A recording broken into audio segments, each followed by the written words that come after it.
आप लोगों को पता होगा कि आज दिन भर, या मैं कहूँ कि कल से, सिर्फ चुनाव आयोग ही मुद्दा है। मैंने कल के वीडियो में कहा था कि मुझे चुनाव आयोग के उस बिहेवियर पर कड़ा एतराज है कि वो चुने हुए जनप्रतिनिधि को ऐसा धमकाए कि आप 7 दिन में एफिडेविट जमा करें या फिर माफी मांगे, या हल्के शब्द का इस्तेमाल था। इस तरह का चुनाव आयुक्त को नहीं कहना चाहिए था। वो सीनियर IAS अफसर है, 88 बैच के, मतलब उनको 37-38 साल तो नौकरी किए हो गया, उनको नहीं कहना चाहिए था। लेकिन खैर, किस परिस्थिति में कहे, किसी के भी उंगली में, मुंह में बार बार उंगली डालिएगा तो एक बार दांत दबी जाएगा और आपकी उंगली कटेगी तो आप कहेंगे कि मेरा उंगली काट दिया। यह चुनाव आयोग के साथ हो रहा है। कुछ बातें आपको बता दूं चुनाव आयोग से संबंधित। हमारे देश में अगर कोई चीज मेरे विरुद्ध गया तो वह संस्था गलत है। जैसे अगर मैं चुनाव हार गया तो चुनाव आयुक्त गलत है, EVM हैक है, टेम्पर्ड है। अगर कोई मेरे विरुद्ध कोर्ट ने फैसला दे दिया तो कोर्ट मैनेजर, जज बीत चुका है। अगर मेरे बेईमानी को ED ने छापा मार करके पकड़ने की कोशिश की तो ED गुलाम है मोदी की। अगर मेरे अवैध कमाई पर CBI ने छापा मार दिया तो CBI तोता है बन प्रजय का, मोदी और शाह का। मतलब अगर दरोगा ने मेरे छेड़छाड़ को मुद्दा बनाया, भाई तुम लड़की छेड़ रहे थे, तो बोला कि ये दरोगा बिका हुआ है वो योगी आदित्यनाथ का। या अब आम हो गया, पब्लिक भी अब इस पर सुन करके मजे ले रही है, जिस कान से सुनती उसी कान से निकाल देती है। इसका कोई बहुत फर्क अब पब्लिक पे हो नहीं रहा है, क्योंकि पहली बार जब यह मुद्दा उठा तो लोगों में क्यूरियोसिटी बढ़ी, कहा कि यार वाकई EVM हैक करके मोदी जीते हैं क्या। लेकिन जब जीत गए वहां ठीक है, और हार गए तो खराब है, तो फिर वो लोग कहा कि नहीं, ये फिर राजनीतिक है और ये कुछ ना कर पाने की हताशा है। अब वो मुद्दा बहुत ज्यादा असर नहीं कर रहा है, तो अब उसको कोई इस्तेमाल में भी नहीं आ रहा है। अब एक नया फ्रेश मुद्दा आया है कि चुनाव आयोग ही गलत है। अब आप जानिए कि जो संस्था चुनाव कराती है, अगर उसी को हम फर्जी घोषित कर देंगे तो उसके द्वारा चुना गया सब कुछ फर्जी। भाई निचले स्तर के प्रवक्ताओं से पार्टियों ने कहना शुरू कर दिया है कि अगर वोटर लिस्ट गलत है तो उसी से तो प्रधानमंत्री बने, तो प्रधानमंत्री भी गलत है। और ये सुनने में लग भी रहा है कि हाँ भाई, जब गलत वोटर लिस्ट से चुनाव हुआ और उसी चुनाव से उत्तर प्रदेश के मुख्यमंत्री बने हैं, बिहार के मुख्यमंत्री बने हैं, मेरे 2800 राज्य के मुख्यमंत्री बने हैं, देश के प्रधानमंत्री बने हैं, तो ये सब गलत लोग हैं, फर्जी हैं, इनको हाथ जाना चाहिए।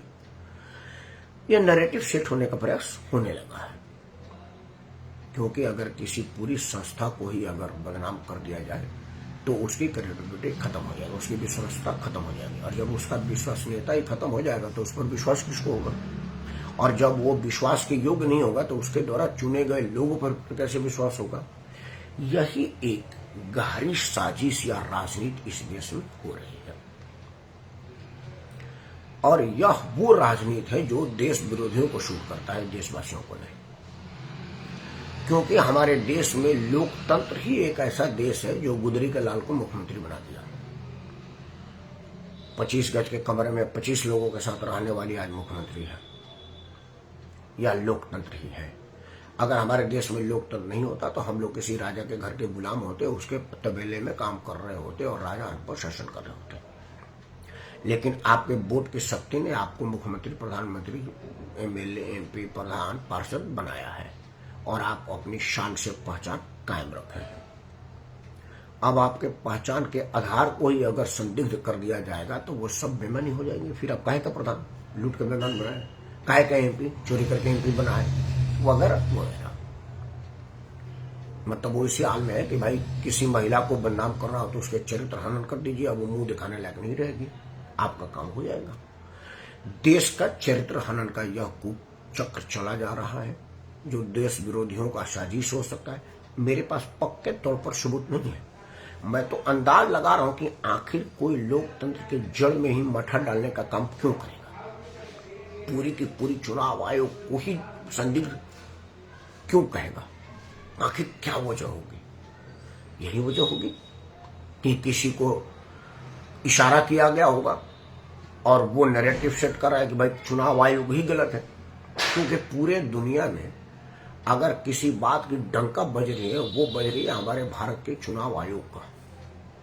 सुदूर पहाड़ पर जहां एक आदमी मतदाता है चुनाव आयोग मतपेटी लेकर के वहां जाता है, नदी पार करके, जंगल में जा करके, ऐसे ऐसे ध्रुव स्थल। आप तो यूपी बिहार में देखते हैं तो आपको लगता है कि भाई यहाँ पर कुछ भी नहीं है, लेकिन चुनाव आयोग ऐसे ऐसे जगहों पर जाता है जहां ना पहुंचे रवि, जहां सूर्य की रोशनी नहीं पहुंचती, चुनाव आयोग की टीम पहुंचती है।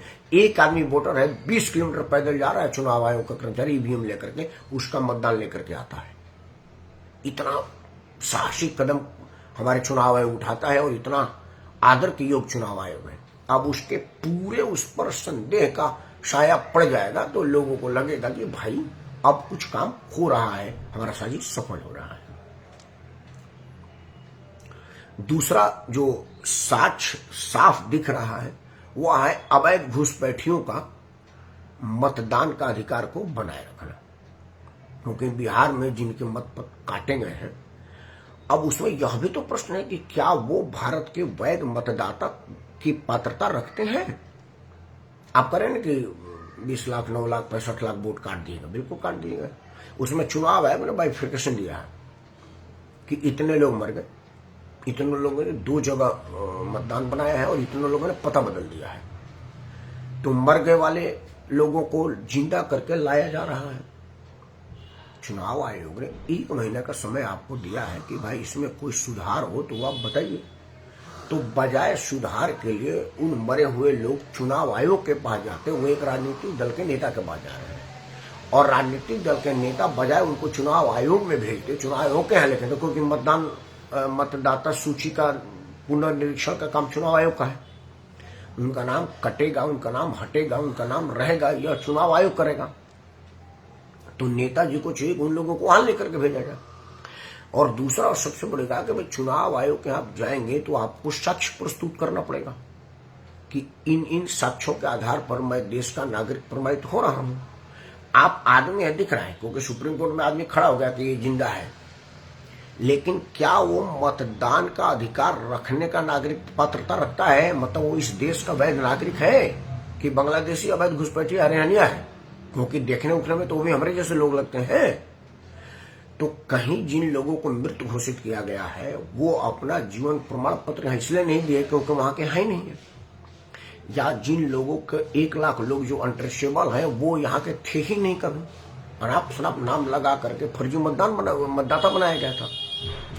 तो बाइफिकेशन के बाद भी आप 65 लाख कर दिए, 65 लाख करें, मतलब उसमें से जो वैध मर गए उन लोगों का भी नाम का प्रचार करके चुनाव को बदनाम कर रहे हैं। इन सब चीजों को देख करके ऐसा लग रहा है कि क्या कोई विदेशी साजिश हमारे नेताओं को उकसा रही है। क्योंकि हमने देखा कि किसान आंदोलन के टाइम किस तरह का माहौल था, एनआरसी के टाइम किस तरह का माहौल था। एनआरसी में बैठे सभी लोगों को एक अदृश्य शक्ति बिरयानी और पैसा दे रही थी। वहां बैठे वाले लोग दिहाड़ी पा रहे थे और बिरयानी पा रहे थे, और भी कई तरह की सुविधाएं थी। मतलब उसमें से एक तो जेल में जन्म दी, ऐसे ऐसे भी सुविधाएं वहां पर थी। तो कौन नहीं जाएगा एनआरसी की मीटिंग में? भाई जो हर तरह की सुख सुविधा वहां पर मिलेगी तो लोग जा रहे थे। किसान आंदोलन में मैंने अपनी आंखों से देखा, एक सीमापुरी बॉर्डर के पास गया था, क्योंकि हम लोग कुछ कुछ देखने सुनने वाले लोग हैं। तो सबसे पहले तो हमको बुला करके खिलाया गया, खाइए खाइए खाइए।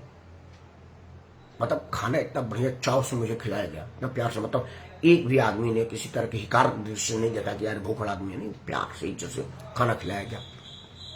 शाम के बाद का जो कई लोग खाना वाना खाने के बाद लेते हैं उसकी भी व्यवस्था थी। हमने बोला नहीं, हम सिर्फ खाना ही खा पाते हैं। और मैंने खाना इसलिए खाया कि मैं देखूं कि खाना की गुणवत्ता कैसा है। लोग कह रहे थे कि किसान अपना फसल उगाता है, लेके आता है, तो जब किसान इतना धनवान है तो फिर उसको आंदोलन करने की जरूरत क्या है कि वो लाखों लोगों का पेट भर रहा है, हजारों लोग उस वहां बैठे हुए थे। अगर किसान संगठन हजारों लोगों का 2-3 टाइम का भोजन के बाद की सारी व्यवस्था देने में सक्षम है तो उसको फिर डिमांड किस बात का थी? कह रहे कि वो गरीब किसान है, गरीब है या भरण पोषण करने वाला, यह क्लियर हो। क्योंकि किसी भी संस्था ने यह जिम्मेदारी नहीं ली कि वो किसान आंदोलन में बैठे किसानों को मैं भोजन दे रहा है। उन्होंने कहा कि किसान अपना भोजन का इंतजाम कर रहे हैं, लोगों के पेट भरेंगे तो खुद की पेट क्यों नहीं भरेंगे? तो जब खुद की पेट भरने के बाद सक्षम थे तो मांग किस बात की थी? मतलब तो वही हुआ मनोज झा वाला मामला, ठाकुर का कुआं।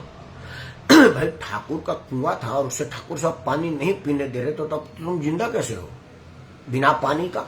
ये तो Guinness book of world record में होगा कि ठाकुर साहब अपने कुएं में, ठाकुर का खेत, ठाकुर का कुआं, ठाकुर का मुठ। तो भाई ठाकुर के कुएं से पानी तुम नहीं पिया और तुम्हारा कोई खेत था नहीं तुम्हारे शब्दों में। तो जब तुम्हारा कोई खेत नहीं था तो कुआं कहां बनाया?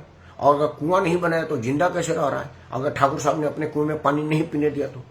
अब ये मनोज से पूछे ना, मनोज अभी तक जगह कहेंगे राकेश सिंह परमार राजपूत है और इसी का पूर्वजों ने हम लोगों को सताया दबाया है। हालांकि मनोज झा ये बताने में भूल कर गए कि वो भी उच्च कोटि के ब्राह्मण हैं, जहां ब्राह्मण टाइटल होता है, दलित नहीं होता, और इनको अलग से पानी देने की व्यवस्था होती है।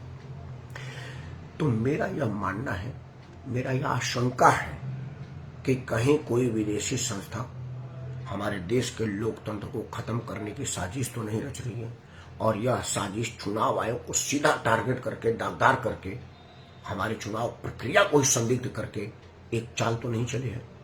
और दूसरा तो साफ दिख रहा है कि अवैध घुसपैठिया बांग्लादेशी रहनियों को बचाए रखने के लिए, वोटर बनाए रखने के लिए ओपन मांग है। तो इन पर आप अपना विचार जरूर दीजिएगा कि असल मामला क्या है। अवैध बांग्लादेशी घुसपैठियों को वोटर बनाए रखने की साजिश है, वोट बैंक की मजबूरी है, या कोई विदेशी संस्था, विदेशी देश, जारसोरा जैसे फंडिंग करने वाले हमारे देश के लोकतंत्र को ही खत्म करने की साजिश के तहत इस तरह का कुचक्र तो नहीं चल रहा है। आप अपना मार्गदर्शन जरूर दीजिएगा। आपका सुझाव वीडियो की गुणवत्ता और मेरे जानकारी में शायद साबित होगा, क्योंकि मेरा मानना है कि आप जानकार आदमी हैं और मैं आपके सामने नादान आदमी हूँ। आप इस नादान बालक के हौसले को बढ़ाइए, अपना आशीर्वाद बनाए रखिए। इस वीडियो को लाइक करिए, चैनल को सब्सक्राइब करिए और इसे अपने सभी समूह में साझा करिए, क्योंकि साझा करने से समस्या अपने समाधान को प्राप्त करता है, और अगर समस्या समाधान को प्राप्त होगा तो वो समाप्त होगा। मेरे एक दिन के वीडियो से सारा समस्या समाप्त हो जाए मैं यह नहीं मानता, लेकिन एक दिन जरूर होगा, यह उम्मीद है। और इन उम्मीद के साथ मैं आप सबको सादर प्राप्त करता हूँ। जय हिंद, वंदे मातरम और भारत माता की जय।